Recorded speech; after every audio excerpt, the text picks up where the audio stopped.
बात यूजीसी की कर लेते हैं। यूजीसी के नए नियमों को लेकर देश भर में कोहराम मचा हुआ है। शहर शहर प्रदर्शन हो रहा है। साथ ही गोरखपुर में ब्राह्मण ठाकुर बीजेपी के खिलाफ हो गए हैं। अमेठी में पूर्व केंद्रीय मंत्री यूजीसी के विरोध में खड़े हो गए हैं। वहीं कौशांबी में खून से पीएम को खत लिखा जा रहा है। गोंडा में वकील सड़क पर उतर आए हैं। गुस्सा सरकार और यूजीसी के साथ ही उन सवर्ण सांसदों पर भी है जिन्होंने इस मुद्दे पर चुप्पी साधी हुई है। विरोध प्रदर्शनों के बीच एनएसयूआई ने यूजीसी के नए नियम का स्वागत किया। एनएसयूआई ने कहा है कि समिति की स्वतंत्रता, पारदर्शिता और विश्वसनीयता सुनिश्चित करने के लिए इसमें सेवारत या फिर सेवानिवृत्त न्यायाधीशों को भी शामिल किया जाना जरूरी है। हालांकि कमेटी का चेयरपर्सन कौन होगा, इसका जवाब अभी तक नहीं मिल पाया है।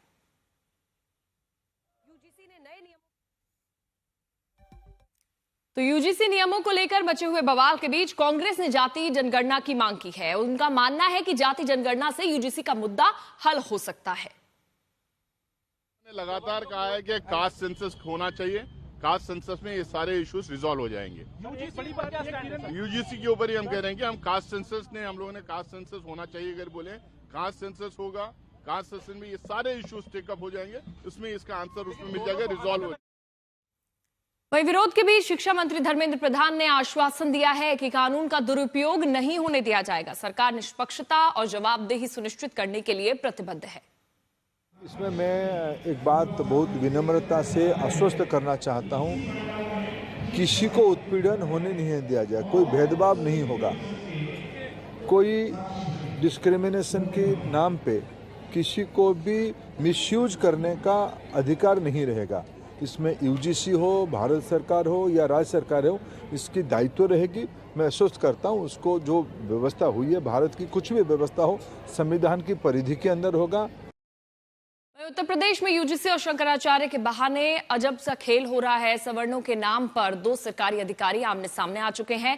बरेली के सिटी मजिस्ट्रेट रहे अलंकार अग्निहोत्री ने यूजीसी और शंकराचार्य के मसले को ब्राह्मणों के अपमान से जोड़ा।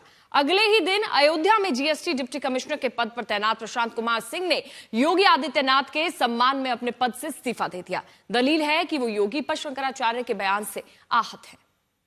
मैंने सरकार के समर्थन में, माननीय योगी आदित्यनाथ जी के समर्थन में, माननीय भारत के प्रधानमंत्री नरेंद्र मोदी जी के समर्थन में, माननीय अमित शाह जी के समर्थन में और स्वामी अवमुक्तेश्वरानंद जो शंकराचार्य हैं उनके विरोध में मैंने इस्तीफा दिया है।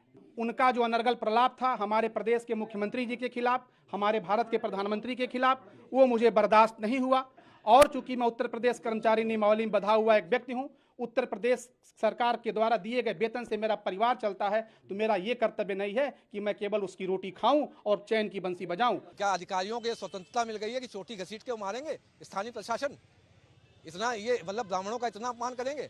तो ये बताइए, मैं इसलिए नहीं मनाता किसी जातिगत जो है या धार्मिक जो है प्रतीक, मैं धार्मिक या जातिगत प्रतीक चिन्ह, मैं ये बताइए कोई और अधिकारी किसी और धार्मिक प्रतीक चिन्ह पे हमला करता, अभी तक क्या होता उसका? पूरे राज्य में क्या आंदोलन हो रहा होता? आपने सिर्फ सनातन संस्कृति के जो प्रतीक चिन्ह है, चोटी है, उसको घसीट के कैसे बटुक ब्राह्मण को मारा है आपने। आपका स्थानीय प्रशासन मारा है, तो दूसरे वर्गों से क्या हम अपेक्षा करें? वो क्या करेंगे? जब स्थानीय प्रशासन चोटी घसीट के एक ब्राह्मण को मार रहा है तो आगे तो आप नरसंहार करा देंगे।